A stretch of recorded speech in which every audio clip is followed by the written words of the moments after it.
Okay. Thank you, everybody, for being here today for the Government Ops Committee meeting. We're going to continue our discussion on parklets downtown to see what we can do to help some businesses downtown yeah, during these slower months and during this continuing COVID thing going on. First thing we'll do is approve the minutes from October 21st. If anybody doesn't, if I can get a motion, unless we see any changes that need to be made, that'll be good. Move to. Second. Okay, got a motion from Commissioner Denson, a second from Commissioner Edwards. All in favor? Aye. Aye. Aye. Okay. All right, thank you very much. Josh has put the agenda up online here so that everybody can see it. We're consideration of extension of the parklet program.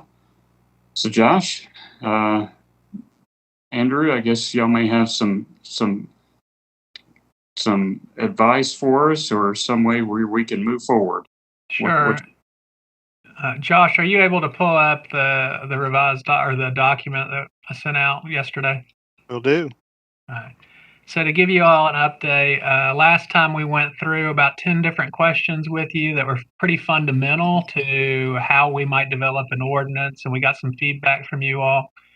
We then went and met with staff to discuss what did we hear and how do you incorporate that? What do the responses look like? And that staff involved Transportation and Public Works that's joined us today, Solid Waste, Fire, including the Fire Marshal, and ACCPD, along, of course, with Central Services. And so what we will come back to you today to kind of restate what we heard from you, let you know what the staff recommendation is, if any, and pick up any additional dialogue as it relates to it. And so with that, I'll just jump right in. One of the first questions is who could use them? And we talked about the different classes of businesses, from restaurants to bars to what we call specialty shops to just good old-fashioned offices or retail stores. Heard from you all, definitely restaurants and specialty shops. And there was a good bit of discussion around bars and interest about bars. And part of what we heard was interest in bars, maybe not as strong as the others, but really if you could do a time of day type parklet, you don't want to give up a daytime parking space for a predominantly evening use.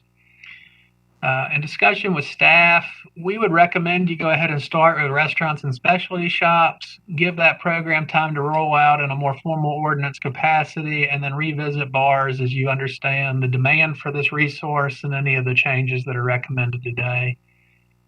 Specifically, we do not recommend time of day parklets, you might call, where you say, hey, you can put your equipment out at 4 p.m. to run your evening service and then take it up afterwards.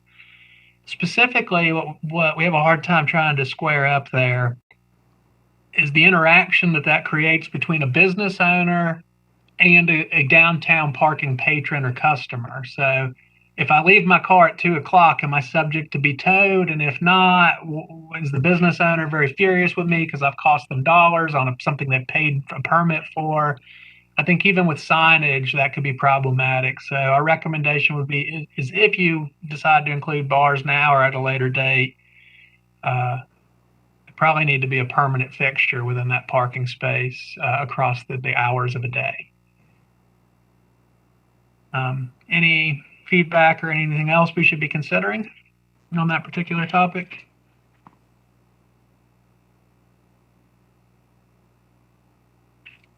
Okay. Moving down to how big are they envisioned to be?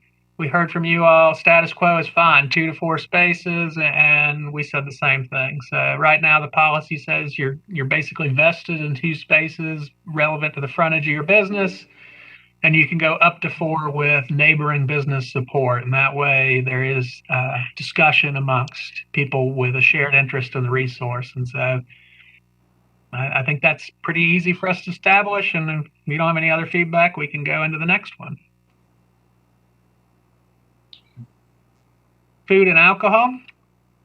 So after I give you an overview, I'm going to pause, and I know the attorney's office has more information to share specific to alcohol. We heard, yes, that this would be important for both restaurants and then perhaps one day for bars. Staff concurs. Certainly, that's been the status quo for Parklet so far, and it's been pretty smooth. Certainly, that's kind of their bread and butter. We would recommend restricting the use of glass within parklets. That would be a departure from what we currently allow. That certainly facilitates the use of canned beverages, plastic cups, both of a reusable format and as of a single-time use recyclable format. But specifically just because you're crossing the right-of-way, over the long term, decreasing the chance of patrons interacting with an accidental broken glass or so on. For alcohol, there's going to be some challenges to overcome. And so, Austin, I believe you might lead us through the information that the attorney's office has been working on. Absolutely, I'm happy to do so. And so, as we consider, possibly allowing alcohol in the parklets, there are a couple of laws we need to keep in mind. The first I would point to is a state law. It's actually a Department of Revenue regulation. And while I did provide a confidential memo to the GOC earlier today that sort of outlines everything in detail, I'm happy to go over what the law is. And that regulation basically prohibits establishments from selling alcohol in public areas that are not within the licensed premises of the business. And there are certain things that are certain factors that are considered whenever you're sort of identifying what is the licensed premises of a business. And I go into detail in the memo, so I'll just briefly go over them here. The licensed premises of a business means that it's a premises that is approved by the local governing authority. It has the same address as the licensed premises. Of most concern from our office's standpoint is that the licensed premises must be property that is owned or leased by the establishment and is exclusively controlled by the retail consumption dealer. In addition to that, the licensed premises it cannot be public domain, and it must be the area that served from the same bar or serving location that permanently services the licensed premises. And so essentially that means that if the area is not owned or leased by the bar or restaurant, if it's not exclusively controlled by the bar or restaurant, this regulation prohibits that establishment from serving alcohol in that space. And the other law I would advise you to consider is the local ordinance. For starters, I'll say that there is no state law that applies to open containers in public spaces, and so our local governing authority has the ability to regulate that on our own. And under our current ordinance, this is section 6-3-12 of the Athens-Clarke County Code of Ordinances. The pertinent part I would point you to is that the ordinance says that it is unlawful for any person to have in his or her possession any alcoholic beverage in any open container while on a public street, sidewalk, alleyway, or right-of-way, or in any public semi-public facility, including in areas of egress and egress, or any outdoor public patio within Athens-Clarke County, Georgia. And so there is a narrow exemption from this prohibition. This prohibition does not apply to land that is owned by the Board of Regents. However, that is a very narrow exception. It's not something that we can avail ourselves of here now. And so in the memorandum, I sort of identified a couple of different options that may be available for you to consider if you want to continue having alcohol served and consumed in these public eating spaces. The first one is something that was brought up at the last meeting, possibly creating an... Excuse me 1 second, Mr. Sure. Jackson. Andrew, aren't we leasing parklets already? So it is within the control of the licensee. So my understanding from the attorney's office, and they'll certainly give more formal opinion here, is yes, we currently do allow for the sale and distribution of alcohol in parklets, but that's been a mechanism that's enacted under the emergency ordinances related to the COVID-19 pandemic. Okay. And I'm not a lawyer, but I pretend to be one sometimes. And my understanding is we're probably hung up on the public domain clause in the state law. but if we lease that, So I can jump in. I think, if we lease it, it's no longer public, right? and so what I would say is we're not actually leasing in the same way that we're giving like a public event permit. We're providing a permit for them to use this, but I spoke specifically with Attorney Drake, and he doesn't think that we necessarily have the authority to actually provide a lease for a public roadway or public sidewalk. Those are very much inherently part of the public domain. So what if it were like arranged as kind of like a special event permit that was ongoing? I mean, because when you have a special event, you're allowed to serve alcohol in that public domain. Is that a possible way of approaching it? So I think Sure, that, I'll let you handle. well, I was just saying, I think that the options that that Austin's about to speak to are really the only ones that we've identified, and I think the second one he's going to speak to is akin to what you're talking about, like a Sure. long-term exception. So Yeah. Austin, if you want to go through those real quick. Yeah, sorry. And so the first option is something that was brought up at the previous meeting that was talking about making downtown Athens its own open container district.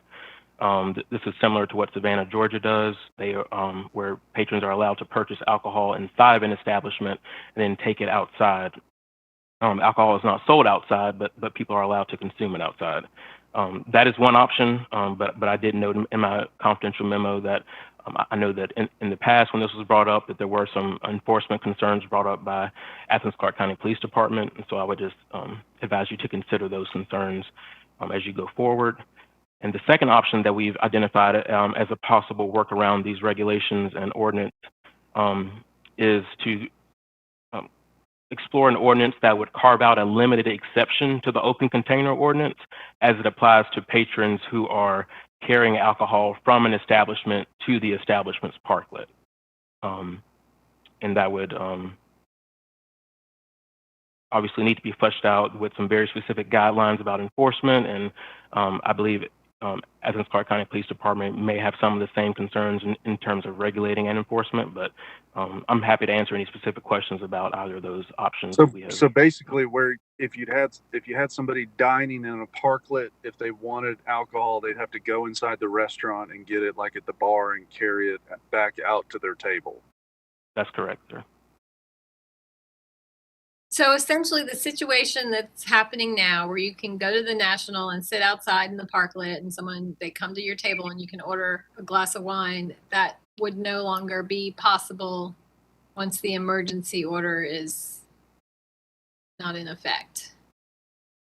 That's correct. And I would just caution you as to sort of, these are two separate laws and two separate legal authorities that we're dealing with, and so we want to be careful. The emergency order has suspended portions of the open container ordinance, but the Department of Revenue regulation is a state law that we wouldn't have any authority to amend or preempt or anything like that. And so there was a concern at the start of the COVID-19 pandemic about the public safety aspect of having people gather in large areas, and so that was certainly part of the rationale for allowing this to happen, but moving forward, I do not believe that we can continue to rely on the public safety aspect because at the end of the day, these establishments that continue to do so may be jeopardizing their alcohol license. Well, Andrew, you were making this sound easy, then you turned it over to the attorneys, and that's so Well, we should have stuck with you. I think if we all waved a wand, we would allow what's happening now to continue. But specifically, that risk of losing your license from the state could be catastrophic to a business. So we don't want to mislead them with our ordinance. Okay. Does anybody have some advice or recommendation about how to do this, specifically the attorneys? If you got one suggestion, we can go with. Great. Why don't we go with this, suspend the open container ordinance for people migrating from the bar to the parklet or from the restaurant to the parklet even.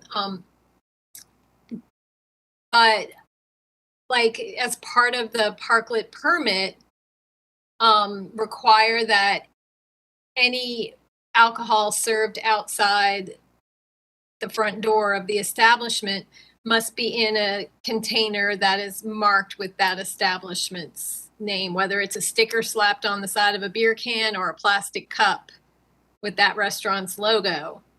And that way it would be, I mean, if you see someone actually walking down the sidewalk a block from any parklet with drinking a beer, you would know that it came from that particular establishment. Does that make sense? Like the same way we're proposing to do it for special events where they have a special cup.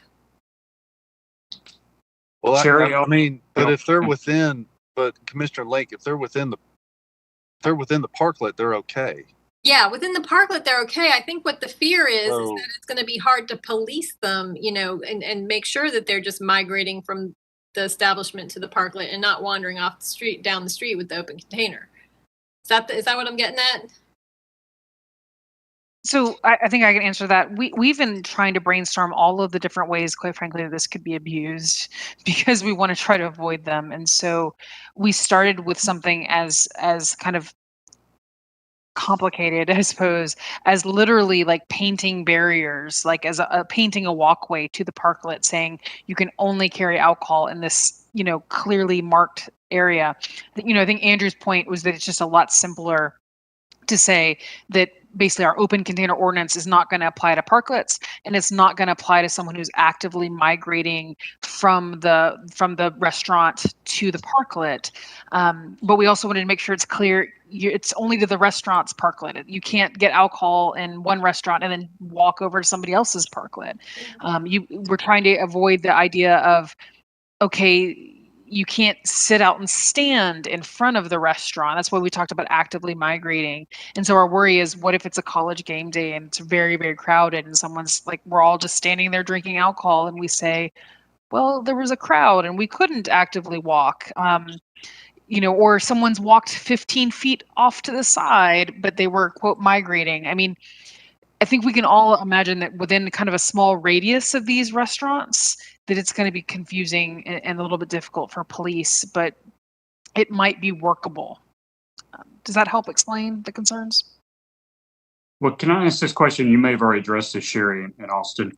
So we're not able to continue where people go sit in the parklet and get served by the restaurant staff. No. Is that what I'm hearing? I think it's really fair. Oh, I'm so sorry, Austin, really quickly. I think it's fair to say that I'm not sure that a business is not in jeopardy of losing their license now. We have established this policy because of the public health emergency, but we have no control over that Department of Revenue regulation, which says very clearly that they cannot sell alcohol off of their licensed premises. So I certainly advise any alcohol licensees to look at that themselves before they serve alcohol, outside of their licensed premises. But with I guess for me though, Sherry, if the local governing authority is allowing alcohol to be served within an area outside of their building, couldn't the argument be made that that's a licensed premises? The local government has licensed that area. I think the argument. Go ahead. Yeah, here, Austin, you answer that question. Sorry. No, I would just defer. So the definition of licensed premises is very clearly spelled out in the regulation. Okay. And those 5 criteria have to be met. It has to be not only be approved by the local governing authority, but it has to have the same address as the licensed premises. It must be owned or leased and exclusively controlled by the establishment. It cannot be public domain. And so you said owned, leased, or exclusively controlled? No, sir. It's owned or leased and exclusively controlled. And so the exclusively controlled aspect is something that we cannot get around. That's a requirement. So as I've struggled with this concept, I've tried. For me, it really breaks down to this. I think you could argue that a parklet under permit is exclusive control. So if I'm a business and I've paid for that permit, I have the right to ask somebody to leave the parklet if they're not interacting in the framework I've set forth. Right. The sidewalk between the front door and that parklet are not.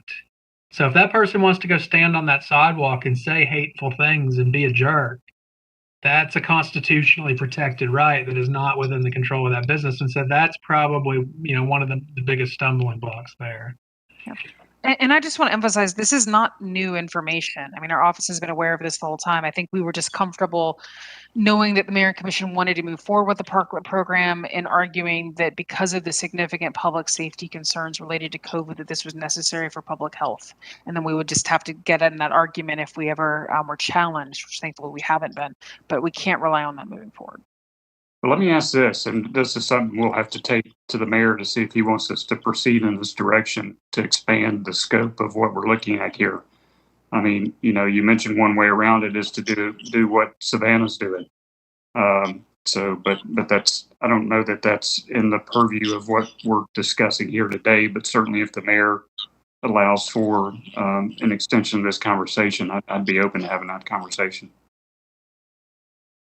I agree with that, Chairman Hamby. But and on this, if we're going to, with the other question here, what we already are given, I mean, to me, it seems pretty clear what we can do, right? And what we can do is we basically can waive the open container law in those areas so that patrons can have their food served to them out there. But if they want to get an alcoholic drink, they're going to have to walk inside to the bar, get it themselves, pay it at the bar, and then carry it out. That seemed like that is possible.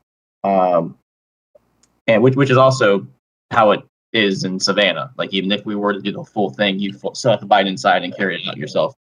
And so that part, I guess I say we just move forward with that, because it doesn't seem like we're going to be able to move too far outside of it. The one concern I have, and Sherry, you said this. You said that you possibly. Well, I guess they are being served now. So okay, but if we basically went that direction, we are clear of both legal hurdles that were cited here, right? Absolutely. The key takeaway is that alcohol has to be purchased and served inside the licensed premises. The open container rule change allows us to decide where it can be taken. Can we hear from ACCPD on this, on their feelings about the open container law and possibility of a blanket open container law? I'm not really. Yeah, I'd rather move ahead with what Commissioner Denson's proposing. I think blowing this out to an open container all over downtown is not. I'm not really in ready favor for of that. But I'm just wondering, with this open container, for passage from the establishment to the parklet, I'm wondering if ACCPD has any concerns about it, or any, information for us as to how they would police it. We'll make sure to double check with them in between meetings for sure, and bring that back. And if they want to join for the next meeting, we'll have them join as well. Because they are certainly the ones that are going to be patrolling this. So, I would like some input from them. Okay, it sounds like we're going to move forward with allowing the purchase inside the store or inside the restaurant and taking to the parklet to drink. So however we can manage that. And I would say, given the interconnection of the state law and the local component, what I would recommend in the ordinance is that we at least have some signage that's required inside the parklet, so that a patron knows, like, if you want to buy, you got to go inside. And by the way, you consume here, you don't consume up and down the block. It'll certainly be much more eloquently stated in an ordinance than what I just threw out there. But there's an education component to that customer that they need to understand what that framework is. I would suggest that we develop that signage and clearly state that this is because of state law. Sure. Well, yeah, but y'all, these are restaurants. Of course, they're going to hear from the waiter. The waiter, waitress is going to explain, oh, you want a drink? This is what you have to do. Yeah, but if there's required signage that clearly states that this is because of state regulation, it's not because Athens is trying to make it hard on you. Well, Commissioner Edwards, I think we need to not overlook the idea that fast casual could be part of that. So if I go and do like a bar burritos, I can buy a burrito and a beer, and I can go out there. There's never any wait staff involved with. Okay. Yeah. Yeah, that's a good point. Okay, moving on to item number 4, annual or seasonal. We heard from you all that seasonal should not be mandatory. So there's no requirement that parklets should be only available, say, for 9 months out of the year. On the other hand, there were some recognized benefits to those who might only choose to use their permit seasonally. And so what we recommend is that the permits be issued once per year. At the time they apply, they indicate which quarters they would like to be permitted for, and then they would pay their fees on those quarters. So if somebody wants to take up their parklet, let's say in the January to March timeframe where it's not real great, they have the prerogative to do that, and they would not be charged for that quarter of use. Okay. That Sounds makes good. sense. Okay, landscaping, encouraged but not mandatory. We very much agree, so I don't know that there's going to be any deep discussion about that. I've been pleasantly surprised that even some of our original parklets that were a little more sparse have gussied it up lately, so I think they're seeing value in that. Locations. So this is one that's going to be, I think, good for discussion of the group. Right now, parklets are more or less allowed within the downtown boundaries, excluding Broad Street, which is Georgia DOT, and College Square, which has no on-street parking. We think that you could probably actually use the ADDA boundaries, which are representative of where downtown is growing, including north and east, where there's on-street parking, but we would recommend that you exclude Georgia DOT roads, which would predominantly be still Broad Street, roads with a speed limit of more than 25 miles an hour. So Doherty, for example, even though there's not a ton of restaurants there, you never know the change of use. And the reason for that was related around vehicle and user safety. So the faster a vehicle goes, the more likely an accident would result in injury or death. Within those boundaries, College Square and Newton Street between Prince and Meigs, because they're already closed, and so therefore there is no on-street parking. And last but not least would be roads with buffered bike lanes, which currently there is only one, and it is West Hancock. We have one current parklet permittee on a buffered bike lane. And so let me offer you a little bit more context about that. We have had negative interactions between cyclists and parklet patrons in that particular instance, and it's not because anybody chooses to be poorly behaved. There are concerns about some sight lines with those. There's also a legal issue, which is technically the bike lane is a lane of the road, which means there's an expectation of right-of-way and other issues. And so in staff's discussion with this, the real only solution for the long term was to unbuffer the bike lane, which is contrary to the reason of creating it to begin with. Or, I mean, that was basically what we had, and that would come with a loss of parking and other concerning issues. Not to call out, I will crop this picture in a minute while y'all discuss. I'm going to show you a picture that I took earlier this week as it relates to something like this. So, thoughts on expanding the boundary, but also having those areas of exclusion. Can I ask, Andrew, you said that because I think we all know which parklet is there on Hancock. You said there has been some negative interactions during our trial. Can you speak to those and expand a little bit what that was? The ACCPD reported that at least one, but it sounded like more than one, cyclist has taken the time to call 911 because there's something overflowing into the bike lane or their use of that bike lane has been impeded. I didn't have any indication that this was a matter of that permittee, trying to overtake the bike lane or tell a cyclist they couldn't be there. I think it was just a natural conflict. I can talk to that because I ride my scooter through that bike lane several times a week. And yeah, there have been times when the rug, the AstroTurf carpet extends into the bike lane a little. Once there was a cord going across it from a leaf blower, an electric leaf blower, but it wasn't like it was on the ground. I feel like, as a cyclist, or not quite a cyclist, using that bike lane, it's kind of my duty to be on the lookout as I enter that populated area. And I wonder if some like additional signage or striping in the bike lane as you approach these areas where there might be some conflict would get cyclists to slow down. I feel like there is a category of cyclists that feels like they should just be able to go as fast as possible at all times in a bike lane. But when you're downtown, you're in an urban environment, and there's, constant opportunity for conflict. And I feel like you should be ready to slow down and be aware of possible conflicts. So that's my view. I mean, I feel like the benefits of a parklet, are great enough that we should ask for a little bit of leeway on our cyclists. Andrew, what's your points here so we can move on?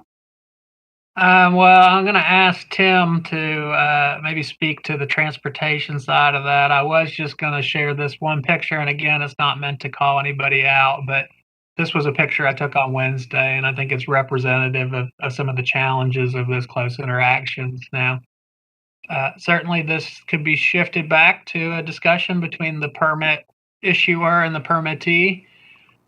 But I think that some of this is going to be a natural interaction with the way those roads are designed.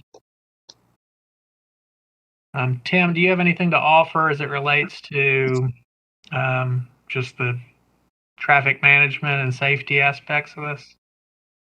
Are you referring to the bike lane, Andrew? Yes, sir. Yes, there could be additional markings installed. That's certainly a possibility. And among these conflict areas, that might be a wise thing to do. We could certainly look at that, yes. Maybe we ask for additional buffer, that if a parklet is being set up along a bike lane, there's a required, say, 2-foot buffer or something. I mean, it reduces the area of the parklet, but that might be what's in order. Or we require, more substantial barriers, like planters or concrete barriers rather than just your little, what do you call them, little fencing and the ropes and stuff. I think we can look into all of that. Attorney's office, where does that leave us with lane of the road? Well, I think the only thing I can add is, and you and I have talked about this before, is that, bike lanes and bike paths are part of the roadway. They can't be obstructed. And so emphasizing the importance of that it would be similar to putting out chairs in the roadway, even though it may not feel that way to folks. That's the same level of impeding of traffic, and it's not allowed in either context. I have one more challenging point to consider, and trust me, it's not our goal to just kill a particular parklet. In discussion with staff, we do strongly recommend that a long-term parklet ordinance facilitate ADA access. And given that it's usually a 6-inch curb, you'd be looking at a temporary ramp or a non-hardscape addition. The current permit holder on Hancock probably does fine because they actually do have a curb ramp adjacent to their parklet, and so they would need no further modification. However, other permit holders, potential applicants that could occur up and down Hancock, you either have to eliminate that portion of your ordinance and then make this site not facilitating to individuals with disabilities, or you're creating an obstruction across the bike lane.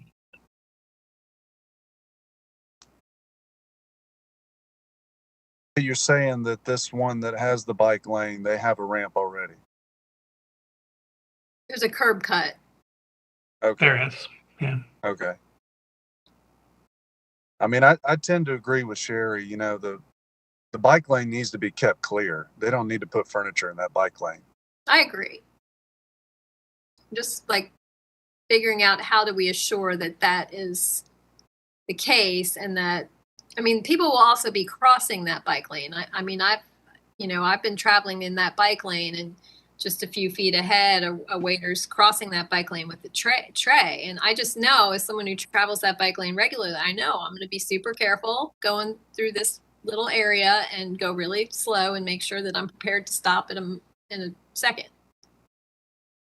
We maybe require signage from the applicant that would be for patrons, just letting them know, look for bikes as you're walking this way, but also possibly a signage a certain number of feet ahead of where the parklet actually is, also for the cyclists, just to let them know, potential hazards. It should be obvious, still just, just I think we can look into that. What I'm hearing from you all is a strong desire to keep bike lanes. Certainly bikes have the right of way, and that can be conveyed through signage. I'd like to spend some time with Public Works to make sure that we come up with concepts that they're comfortable with and that are applicable. But I am also, my only understanding is that in a buffered bike lane situation, if you're going to keep the road layout as it is, then any requirement for ADA access would not apply in this road format. And so as long as y'all are comfortable with that, I think we can continue to discuss amongst staff and try to come up with some options. Okay, that sounds good, Andrew. So you got some more on your list here? Yes, sir. Okay. Josh, can you share one more time so we're all looking at the same thing?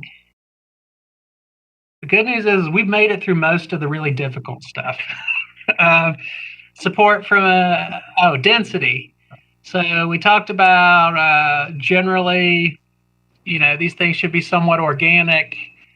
One thing that we're recommending is maybe you limit permit holders to 1 permit per 12 on-street spaces per block face.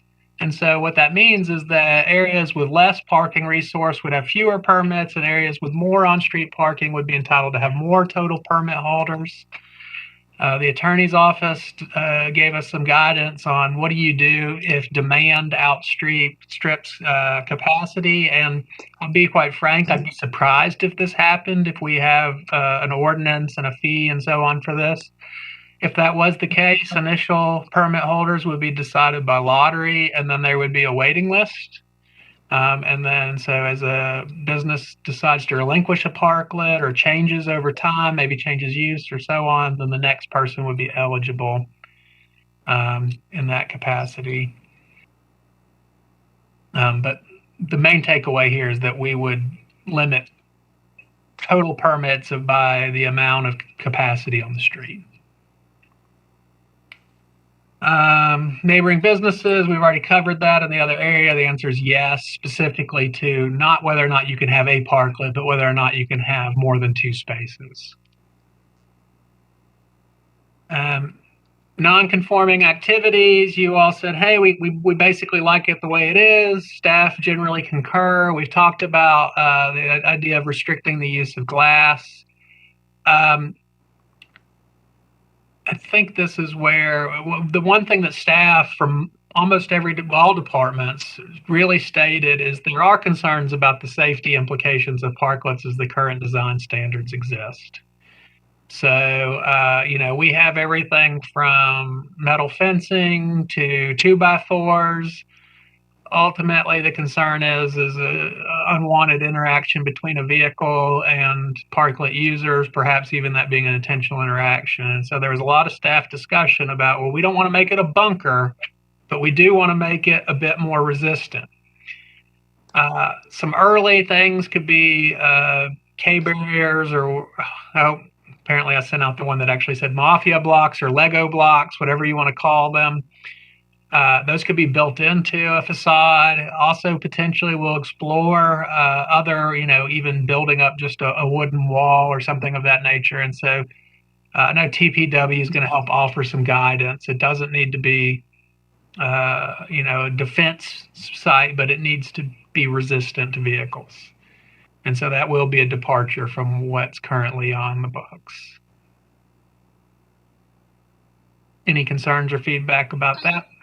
Yeah, I mean, yeah, this makes sense. I would just ask that staff develop something that's design-wise is flexible. Maybe there's a substantive like weight or mass to these barriers, but assure that there's some flexibility and creativity in the design, and that maybe the more substantial barriers just be necessary on near where they're adjacent to the travel lane. And in that respect, maybe there be, a slightly less substantial barrier required when it's adjacent to a bike lane, travel lane. I agree. And then also with roads being one way in most instances, I don't know that you need to have quite as much reinforcement on the opposite side, right? That's true. So we will keep flexibility in mind and see what options we can bring back to you in a draft ordinance. Other than that, I think everything's pretty much good to go. Pricing. So we discussed last time that the average parking space downtown generates $705 per quarter per space in revenue. There is a need to have some level of pricing that is so that we are not giving a gratuity, of course. Staff recommends a two-tiered pricing model, $700 total for the first 2 spaces per quarter. So that's approximately 50% of their revenue generating capacity. And that's because we recognize, we really do want people to have some parklets. Each additional space would come at $700. So if you were to have 4 spaces, you could be looking at $2,100 per quarter, which is substantial. But is proportional to the resource use. We also recommend an application fee of $100 to facilitate staff review. That's consistent with what we do with sidewalk cafes. Mr. Chair, Yes, sir. I guess I'm looking maybe coming down a little bit off the revenue replacement model, just recognizing that we are going to be collecting some sales tax and some other I agree. economic and intangible benefits from the use of this space. It's not quite a dollar for dollar replacement, I'd say, but I'd like to hear what others think. I mean, not necessarily a lot, but 15% or so, maybe. 15% reduction or 15% of revenue? 15% reduction. I mean, that's just me ballparking it. Anybody have any input on that? I was ballpark at $500 instead of $700 there, just as a nice, even, flat number. I'm fine with that. But I agree. I mean, I feel like these numbers are pretty high, going to be definitely difficult for some businesses to be able to pull off. Okay. Well, we'll move forward with that. And that really gets to the last item, which is engagement. So we recommend for sure that we engage with businesses downtown, both current permit holders and even people who would not be eligible, about what their experience is. And we actually recommend that a draft ordinance be shared with this. And this is kind of coming off some lessons learned from the changes to the sidewalk cafe ordinance. I would recommend that we put that in the hands of the people it applies to and get that feedback before it's recommended for adoption, instead of having to do the housekeeping after if there's some errors. Yes, please. And then I think depending on what we determine and can work out with you all and staff as it relates to bikes and the bike lane, we may want to do some targeted outreach in the cycling community to get their thoughts. And so if you are comfortable with that, I think what we would come back to you with next time is a draft ordinance. We'd say maybe at the 80% mark. It won't have everything, but it'll have the meat and maybe additional points of discussion. And then along with that, a beginning slate of questions of what would we ask these business owners? Why are we asking it? What are we hoping to learn? Okay. Well, that sounds good, Andrew. I think you've put us on a good path for the next step. It was a good presentation, so you answered a lot of the questions. Got a good discussion going. Does anybody have anything they want to add before we move on and let Andrew and Austin and Sherry work on something for us? Nope. All right. Good job. Thank you. I don't know. Make a motion. Is there a motion? Russell, did you make it? Second. What kind of motion would you like, man, Mr. Chair? Motion to adjourn. Yes, sir. I move to adjourn. I'll second. Okay. All in favor? Aye. Okay. Great. Thanks, y'all. Good meeting. Thank you, Andrew, for all your work. Thanks, Thank y'all. you all. Thanks, staff. Great job.